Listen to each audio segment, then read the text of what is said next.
और भारत हमेशा से ये कोशिश करता रहा है कि पाकिस्तान को नाकामी हो। इससे पहले एक प्लान करके उन्होंने जब श्रीलंका की टीम यहाँ पर थी एक हमला किया था, जिसके बाद इंटरनेशनल क्रिकेट पर पाबंदी लगी है। ये तो कराची तक इसके ताने बाने थे, ये कैसे मिलके अपना फौजी मूवमेंट्स को उनको मॉनिटर करना, जो बागी और ये सेपरेटिस्ट है कुछ वहाँ पे तंजीमें बलूचिस्तान में उनको इंसाइट करना।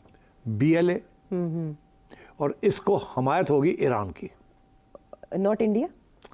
नहीं वो तो इंडिया तो ऑब्वियस है ना। वो DGSPR ने आज दहशतगर्द मजीद की पूरी दास्तान सुनाई। दहशतगर्द मजीद इसका हैंडलर हकानी नेटवर्क और अखुनज़ादा साहब, जो काबुल वर्सेस कंदाहार ये मामला चल रहा है और ये फटेगा।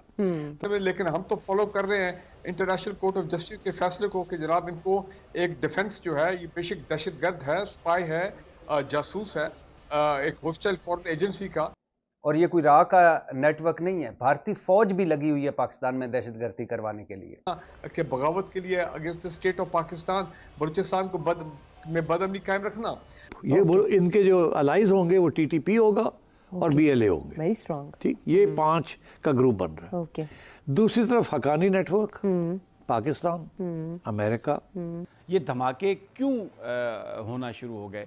कुछ लोगों का ख्याल है कि PSL का आगाज होने वाला है और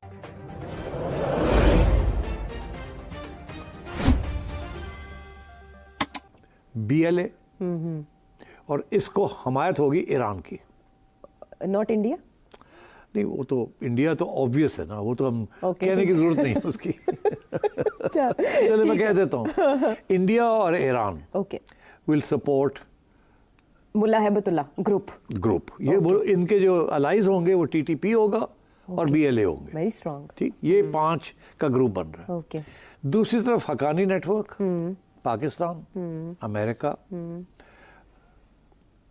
और 3-4 ग्रुप्स हैं वहाँ, जो कि रशीद दोस्तम का ग्रुप है, ऊपर ताजिक उज़्बेक ग्रुप्स है, वो सारे इनके साथ आएंगे। और उज़्बेकिस्तान के भी लोग हैं और कज़ाकिस्तान के भी हैं, वो सारे ग्रुप्स इनके साथ जाएंगे।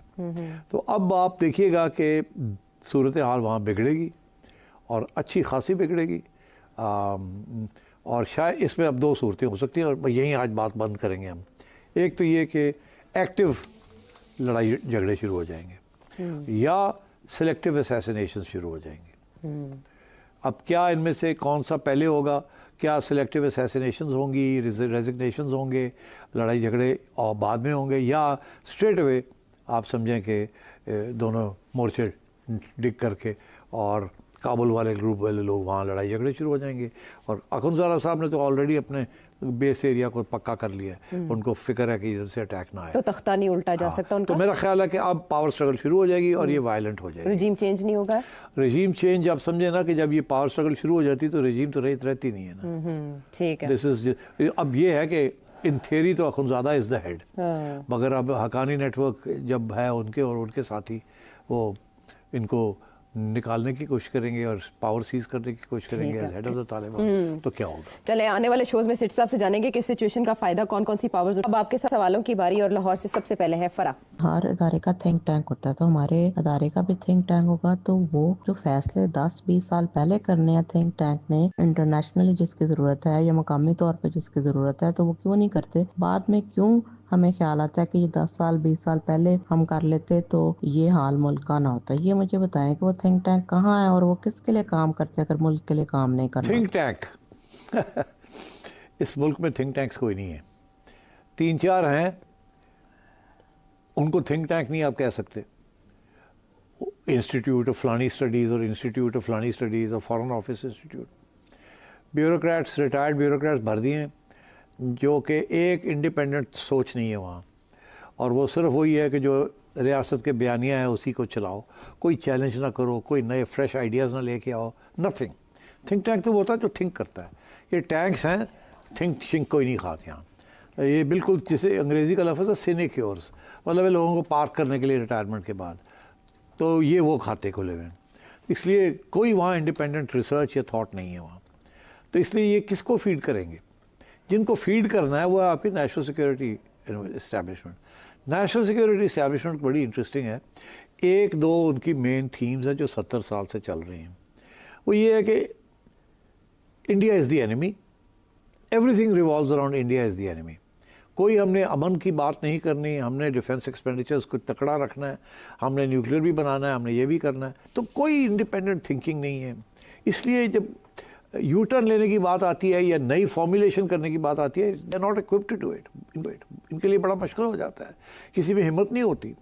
Even a big great institution like the national defence college जो अब यूनिवर्सिटी बन चुका है, जहाँ थोड़ी बहुत फ्रीडम है to speak and give new ideas, मगर वो आइडियाज़ जो है ना उनको कोई एक्सप्लोरेशन नहीं होती वहाँ।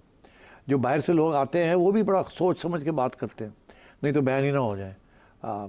मैंने वहाँ एक ज़माने में कुछ बातें की थी, उस वक्त तो बड़ी उसकी वाह हो गई थी, बाद में मुझे बैन कर दिया, आज तक मैं बैन ही हूँ। तो अगर मेरी बात सुनने के लिए तैयार नहीं है तो थिंक टैंक कहाँ की बात है। तो इसलिए आई एम अफ्रेड यहाँ कल्चर ही नहीं है थिंक टैंक का। यहाँ कल्चर है जी हजूरी का, यहाँ कल्चर है स्टेटस को का, और वही चल रहा है इस वक्त। इसलिए अगर आप समझते हैं कि यहाँ कोई फ्रेश थिंकिंग होगी, specially on national security issues, very difficult.